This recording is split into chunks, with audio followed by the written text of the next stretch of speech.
Buenas, buenas. Buenas tardes. Muy bien, pues vamos a ver la clase del día de hoy que corresponde a patología de la vía lagrimal. Bueno, lo que vamos a ir proyectando, el examen va a ser el miércoles, así como habíamos planeado. Horario ya nada más que se los comparta Patti, por favor, porque a ella le pasé el examen para subirlo a la plataforma, ya que yo he tenido algunos problemas por los formatos que nos piden en TXT y una serie de cosas así.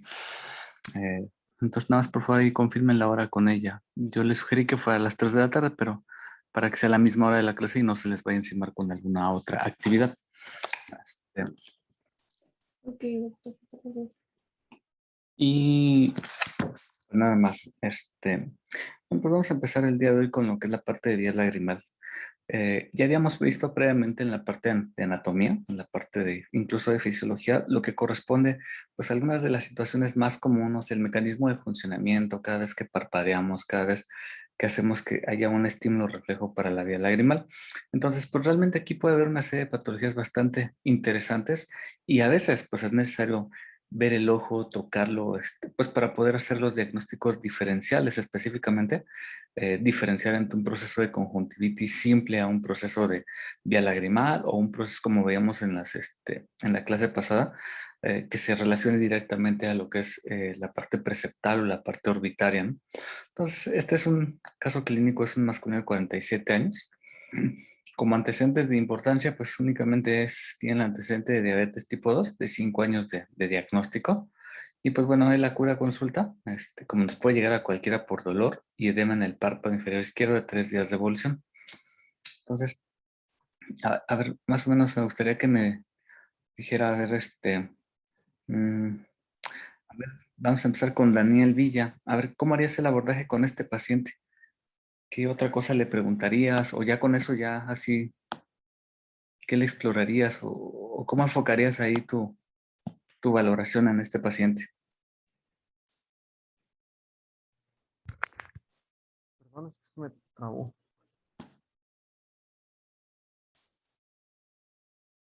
Te escucho. Bueno, ¿si escuchas? Sí, pero no. ¿Sí me escuchan? sí, ya te oís. Me había preguntado, doctor, es que no escuché. Sí, ¿qué opinas de este caso clínico? ¿Qué haces? ¿Qué preguntas? ¿Qué interrogas? ¿Ya tienes un diagnóstico sindromático? ¿Qué otros datos clínicos te faltan? Eh, pues nos podemos guiar por los antecedentes personales patológicos que tiene la diabetes. Ajá. Una, pueden tener alguna retinopatía o catarata. Pero con este caso clínico específicamente, él te va a acudir porque tiene dolor y edema en el párpado inferior izquierdo de 3 días de evolución. ¿Tú qué haces? Él ya te dijo que es diabético y pues su edad, ¿no? ¿Qué otra cosa preguntas? O ya con esto tienes un diagnóstico presuntivo, un diagnóstico en base a esta sintomatología. Mm, No, le preguntaría si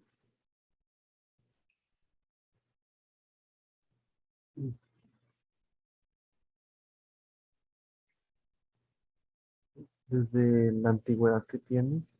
3 días. Ok. El tipo de dolor.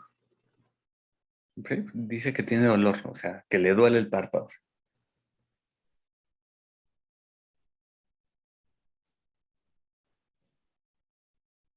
O ya te pasas directamente a la exploración. ¿Qué haces con el paciente?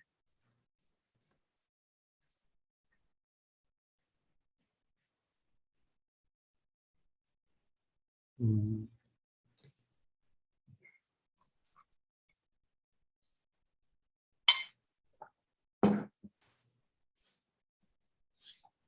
Porque pues Doctor, sería preguntarle también si, por ejemplo, ya había presentado de que una...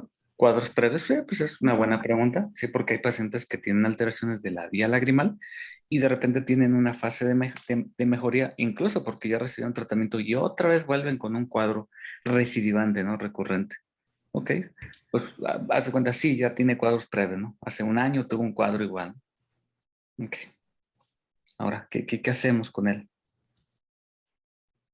Pero tal vez es alérgico a algo, principalmente por la temporada de polen o un tipo de traumatismo mínimo que haya hecho que se enrojeciera el ojo. Ok, bueno, en base a eso, o sea, sí, tenemos que sacar un diagnóstico ¿A qué se diferencial dedica? porque sí, lo que dicen, por ejemplo, de cómo no es cómo pensar que si es o no un proceso alérgico, pues sí, o sea, es el diagnóstico diferencial, ¿no? De un proceso de una conjuntivitis de diferente etiología, pero aquí pues básicamente lo que vemos es que es en un solo ojo y normalmente la alergia, normalmente en los cuadros así habituales, es en los dos ojitos. Entonces aquí es unilateral, ¿no? Párpado inferior izquierdo, 3 días de evolución. Y recuerden, el edema alérgico se caracteriza porque no es doloroso.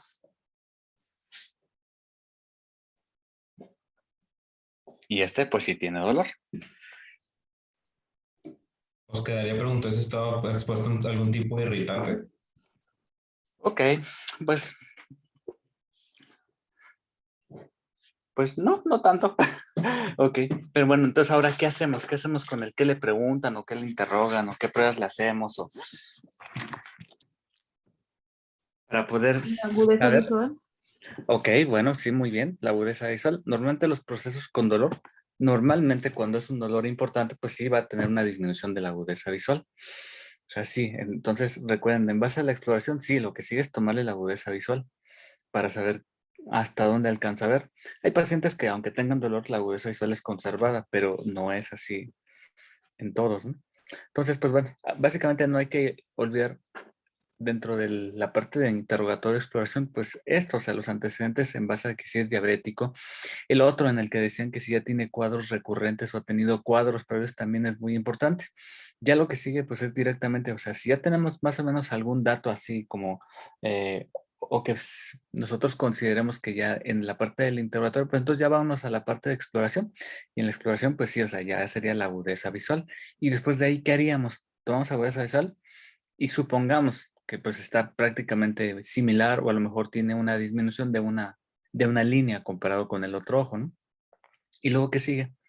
¿Cómo saber si es un proceso de glándula lagrimal o de vía lagrimal o es un proceso pues de párpado, de piel, como la celulitis perceptal? ¿Cómo hacemos el diagnóstico diferencial ahí? ¿Cómo se imaginan ustedes? Porque pues ya vimos la parte en donde el ojo se pone rojo, hinchado, puede tener secreción. O sea, aquí no se ve tanta secreción, pero bueno, aquí es donde vamos a explorar. ¿Qué hacemos a continuación? Pensaría que por el conducto lagrimal se sentiría dolor por encima del ojo, al lado del párpado, de la ceja. Sí, Sería lo de la glándula lagrimal y sería conducto lagrimal. ajá. No solo sería palpar o diagnosticar bien Pues sí, la o sea, vía de hecho, lagrimal. sí sería eso, sería palparlo, ¿verdad? Porque obviamente cuando nos llega un paciente con un ojo rojo que está abarcando el párpado superior y inferior y parte de lo que es la vía lagrimal, el saco lagrimal, pues entonces lo que hacemos es eso, tocarlo, ¿verdad? Y por supuesto que hacemos una compresión directamente en donde se encuentra el saco lagrimal. Aquí veíamos la siguiente diapositiva. La parte anatómica es que el saco lagrimal está pues prácticamente en un costado de las alas de la nariz, ¿no?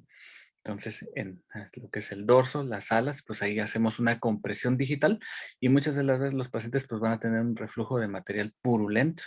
Ahorita vamos a ver más adelante unas fotografías de los pacientes que tienen estos cuadros. Entonces, si el paciente tiene dolor o tiene un reflujo, ya sea con secreción mucinosa o mucopurulenta, pues entonces ahí está el diagnóstico, es una dacriocistitis o una infección ahí del conducto lagrimal o del saco lagrimal. Entonces recuerden, no hay que perder de vista pues prácticamente todo lo que es la parte de exploración. A veces la exploración es muy sencilla, ¿no? Si nosotros hacemos una compresión digital y no hay salida de nada o hay pues una cantidad mínima de lo que es lágrima clara, pues entonces el proceso se va directamente al párpado y entonces ya no es una dacriocistitis, entonces ya únicamente se nos queda como una celulitis. O sea, el diagnóstico diferencial va a ser clínico totalmente y clínico en base a lo que nosotros tengamos como antecedentes. Por ejemplo, si el paciente dice, sí, es que hace 6 meses tuve un cuadro similar, los cuadros recurrentes son más frecuentes en alteraciones de vía lagrimal que todavía en una celulitis.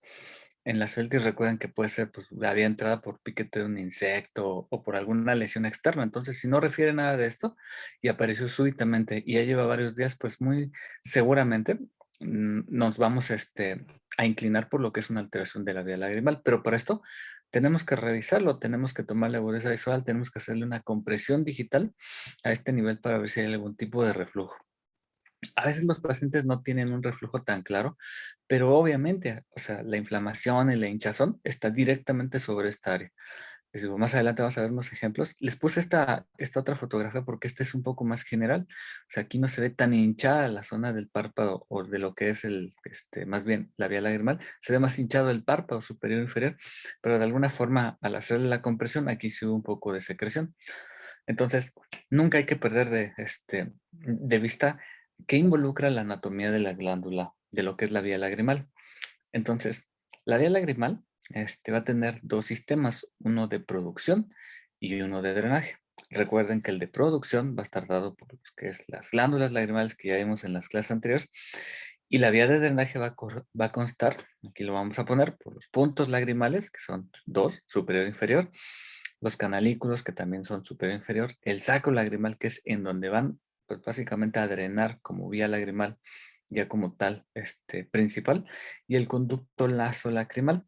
Y es esto, pues prácticamente. Aquí va a estar representado la glándula lagrimal principal, la cual va a tener su ubicación en el cuadrante superior externo, ¿sí? En la parte externa, así de lo que es la órbita. Y después, como veíamos, pues bueno, mediante un flujo, cuando se produce la lágrima mediante un flujo laminar, va a haber una capilarización directamente hacia lo que son los puntos lagrimales, que son los que mencionamos en la diapositiva anterior, superior e inferior.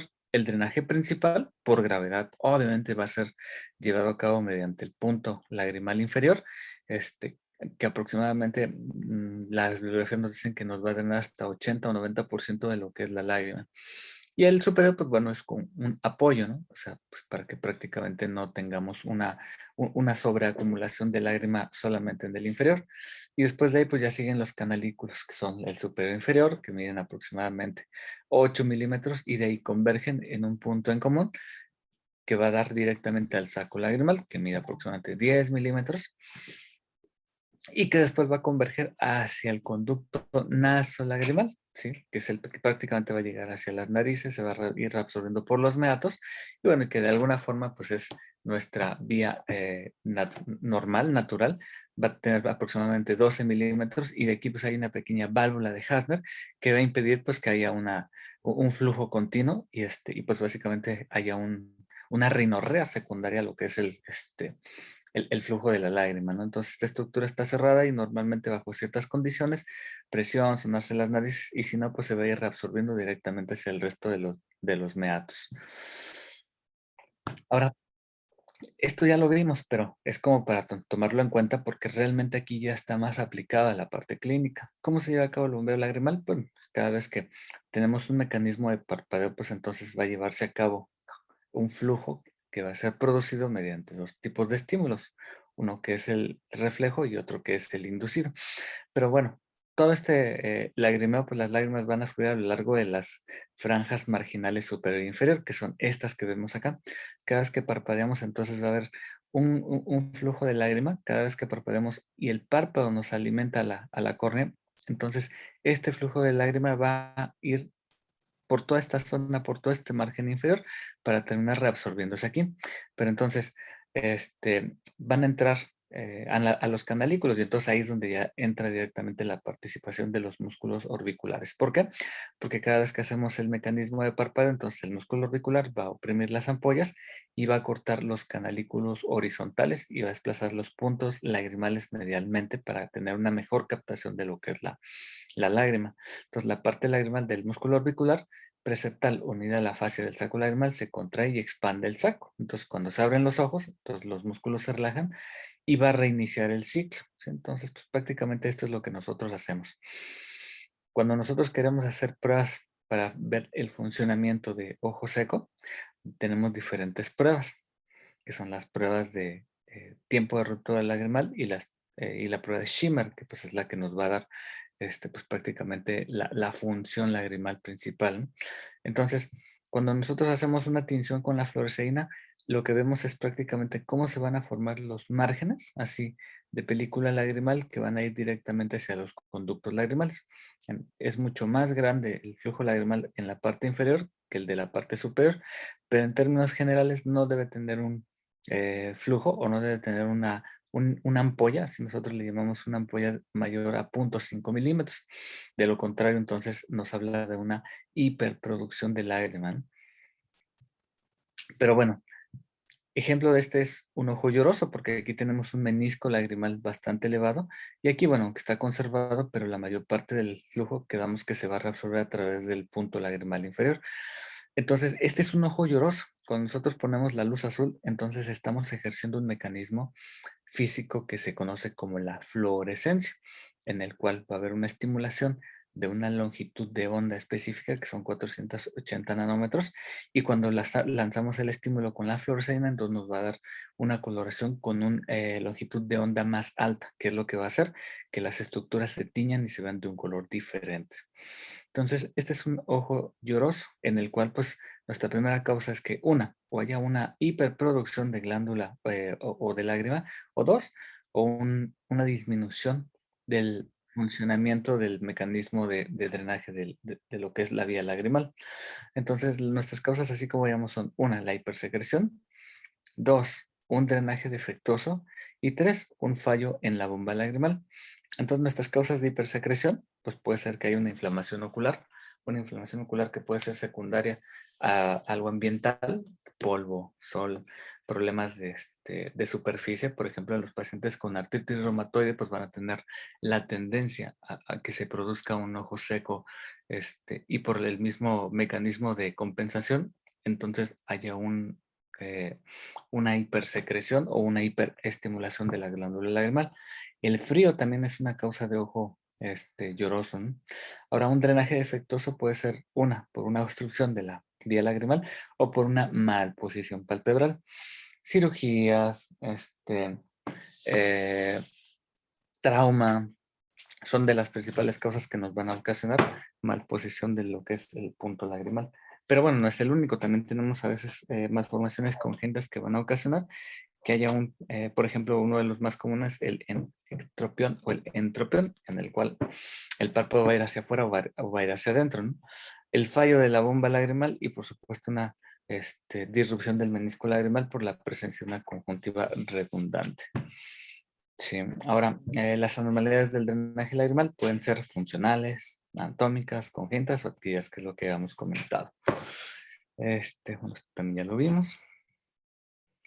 Y bueno, ahora, ¿por qué se puede estenosar el punto lagrimal? Que es de las principales cosas que estamos viendo en esta clase, ¿no? Las primeras, pues bueno, pueden ser ocasionadas por una blefaritis crónica. Recuerden las blefaritis, que es donde se va a formar múltiples capas o acumulación de secreción en lo que es a nivel de las pestañas. Entonces, puede ocasionarnos que el punto lagrimal tenga una epitelización y con esto pues básicamente haya una estenosis primaria de este punto lagrimal. Bueno, aunque en este caso sería secundaria. Pero bueno, también las causas primarias pueden ser importantes.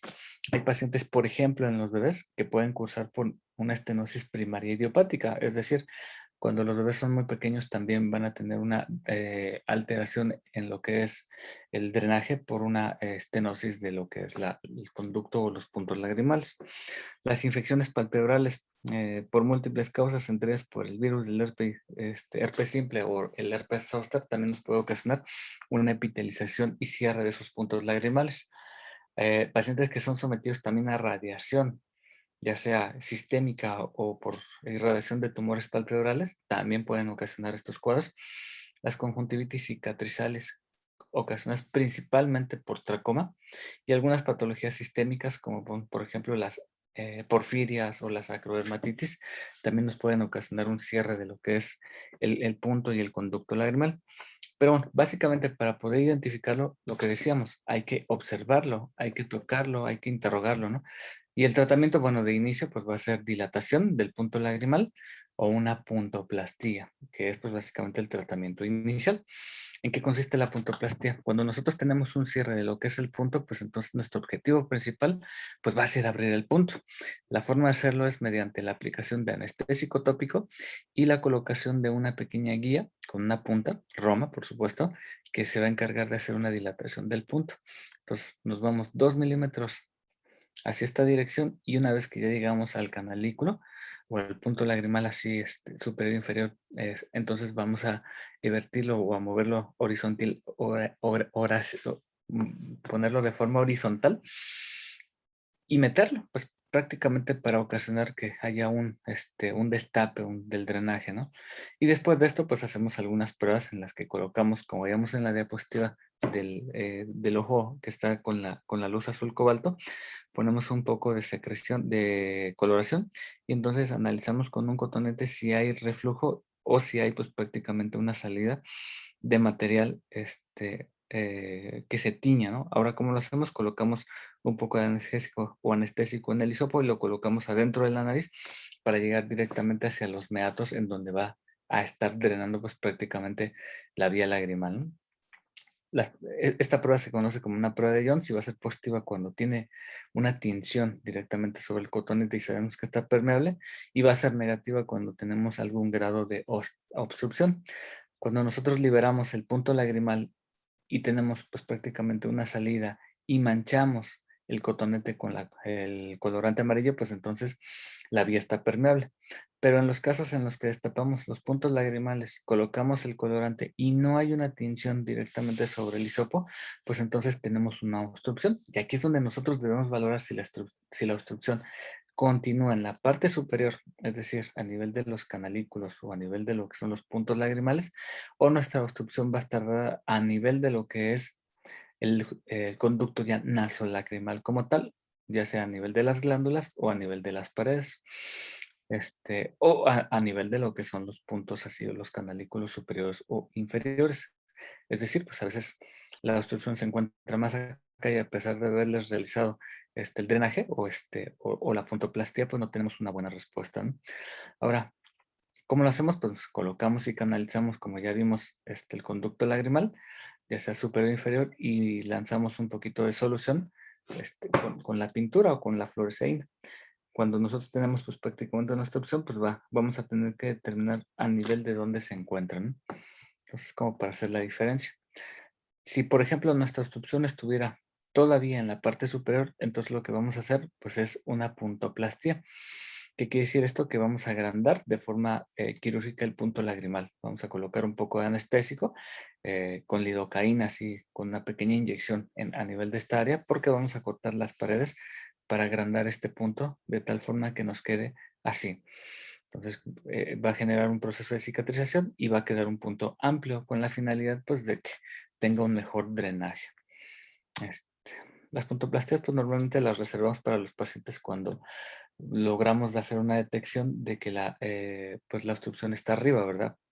Porque en dado caso de que la obstrucción estuviera aquí abajo a nivel de las glándulas, de nada nos serviría agrandar el punto lagrimal, ya que aún así pues seguiría sin tener una adecuada circulación hacia lo que son el conducto nasolagrimal y los meatos. Entonces hay que hacer pues una buena exploración, ¿no? Ahora, las causas secundarias, pues bueno, también puede ser la eversión del punto lagrimal. Entonces aquí lo que hacemos pues es una pequeña cirugía con un cauterio, en donde vamos a hacer ciertas punciones a la conjuntiva para que se contraiga y entonces tensar el párpado inferior. Esto es lo que, pues prácticamente a lo que se refiere. Hacemos una pequeña incisión, entonces jalamos pues prácticamente el punto lagrimal hacia atrás y entonces lo vamos a invertir ligeramente. Pero bueno, o sea, como les comentaba, o sea, cuando las estenosis son primarias, pues a veces hay pacientes que desde que nacen tienen algunas alteraciones en lo que es la vía lagrimal. Entonces, aquí pues bueno, las causas pueden ser congénitas, traumáticas o infecciones, ¿no? Y las acrostitis cuando se vuelven crónicas, entonces pueden ocasionar una fina membrana que nos obstruye completamente el conducto nasolacrimal. Entonces aquí, cuando el conducto o la obstrucción se encuentra en la parte baja, en la parte inferior, entonces el tratamiento va a ser quirúrgico, ¿sí? Ya sea mediante una intubación, mediante una dacrocistorrinostomía o con la colocación de una prótesis. Pero en forma general, entonces el objetivo que vamos a tener de forma primaria va a ser intentar destaparlo mediante un procedimiento que se llama canalización de la vía lagrimal o un apunto o un drenaje primario, un drenaje de vía lagrimal primario. Entonces vamos a colocar anestesia y mandamos la guía de la parte superior hasta lo que es la parte inferior para destaparlo. Ya que de lo contrario, entonces pues vamos a tener este tipo de cuadros. Este es el ejemplo de un chaparrín que desde los 2 años de edad pues va a tener cuadros en donde va a tener inflamación de la vía lagrimal. Lo que decíamos son cuadros recurrentes y periodos de inflamación bastante importantes. Aquí pues cuando tenía los cuadros pues lo que hacían es pues llevarlo al médico. El médico pues les daba, médico general, el médico general le daba tratamiento para un proceso infeccioso a base de antibióticos sistémicos y entonces pues con esto aparentemente se resolvía el caso o el problema de forma aguda, pero con el paso del tiempo estos cuadros se hacen recurrentes y entonces en algún momento nos puede dar pues una fistulización. Entonces, a ver, aquí alguien que me describa qué es lo que le nota. O sea, por ejemplo, o sea, aquí qué se ve, o sea, es lo mismo que a ver, Elisa Macías, a ver qué le notas a este chaparrín o cómo me lo describirías si te llegara así a la consulta general, ¿verdad? Porque a veces ni siquiera llegan a urgencias. ¿Qué, perdón, doctor? A ver qué le ves a este chaparrín, cómo me lo describes.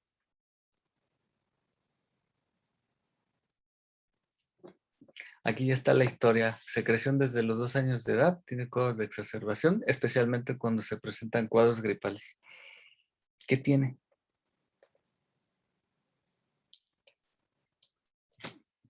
¿O qué le notas más bien? Una secreción purulenta Ajá. ¿De dónde viene esa secreción? de, ¿Del ojo?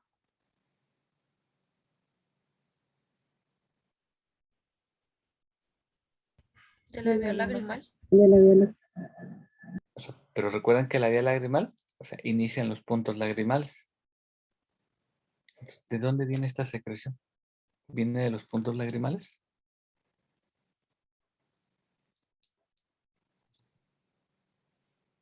El conducto lagrimal, ¿no?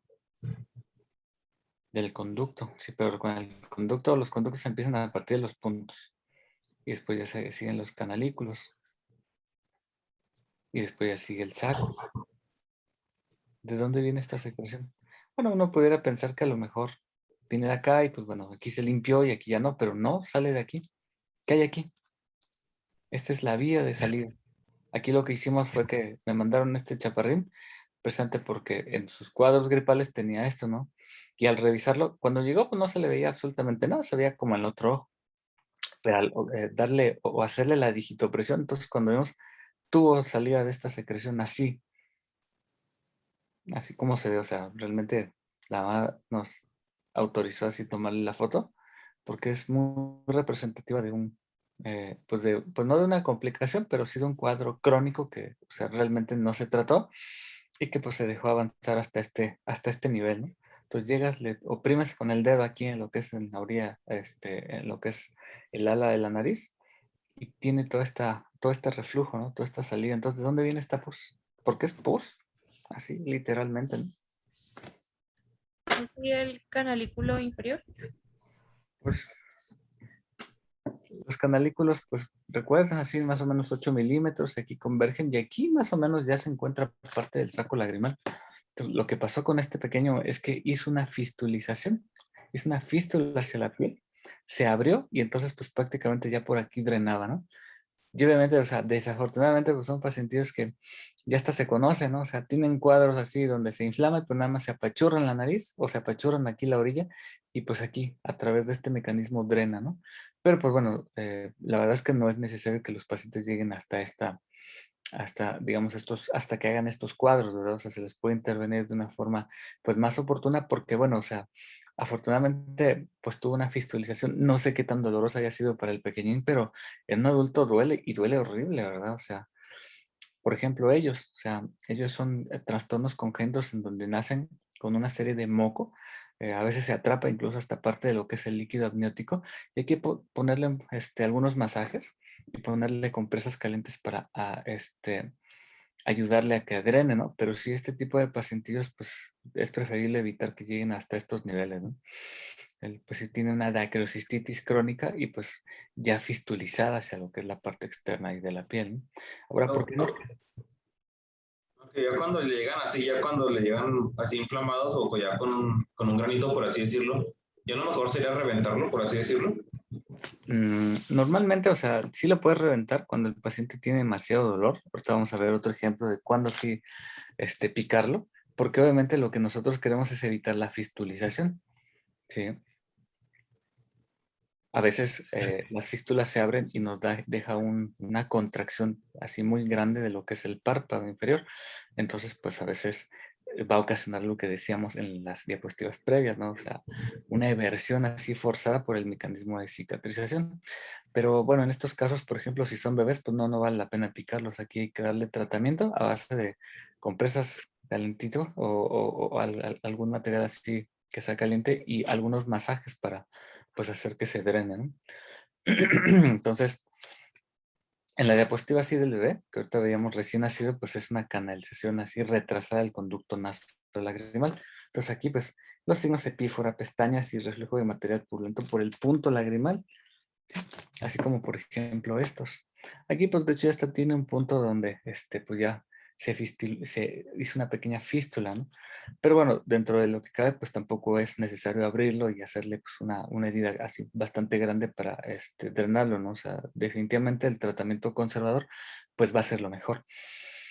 Ustedes cuando empiecen a ver consulta van a ver que hay una gran cantidad de pacientes o les van a tocar varios pacientes que de repente lleguen o más bien los lleven las mamás o los papás porque les digan que tiene cuadros de conjuntivitis recurrente, que le dan tratamiento, le dejan gotas con su cloranfenicol, con su ciprofloxacino y de repente a los pocos días, 15, 20 días, un mes, otra vez vuelven a tener secreción, vuelven a tener inflamación. Entonces aquí pues el tratamiento no es solamente llenarlos de antibiótico, va a ser, especialmente cuando son pequeños, va a ser darles masajes a nivel de lo que es el saco lagrimal. Este es un caso ya mucho más así severo, ¿verdad? Pero cuando solamente llegan que porque tienen cuadros recurrentes de conjuntivitis, hay que hacer el diagnóstico diferencial entre dos entidades.